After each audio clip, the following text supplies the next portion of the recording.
Le Brexit va-t-il mettre fin à la fuite des cerveaux européens vers le Royaume-Uni? Pendant longtemps, le pays a été une mecque pour les chercheurs et professeurs étrangers, notamment les Italiens. Ils sont 5700 à travailler en Grande-Bretagne, où ils représentent la deuxième plus grande communauté scientifique étrangère.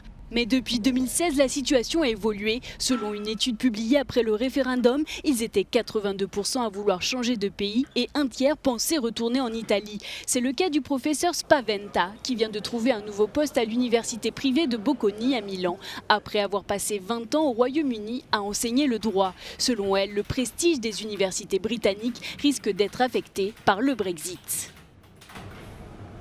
Il y a déjà un petit nombre de candidats, alors si vous imposez en plus des contrôles d'immigration sur les universitaires, cela affectera la qualité de la recherche et des collègues que vous aurez. Mais le Brexodus, le retour des étrangers dans leur pays, est bien plus complexe. Ceux qui quittent la Grande-Bretagne le font pour des raisons différentes. Costanza de Thomas a été l'une des instigatrices d'une campagne de protection des droits des citoyens européens. Elle vient de regagner Turin. Elle souhaite prodiguer des conseils aux Italiens qui traversent ce qu'elle appelle une expérience douloureuse. C'était choquant. Je me suis sentie tellement trahie. C'était un peu comme si j'avais découvert que mon mari avait une liaison. C'était comme si quelqu'un dans la famille était mort. Le pays que vous avez adopté, le pays où vous avez décidé de vous installer, vous trahit. C'est encore plus douloureux que si c'était votre pays de naissance. L'avenir incertain du financement des facultés britanniques incite aussi les universitaires à partir.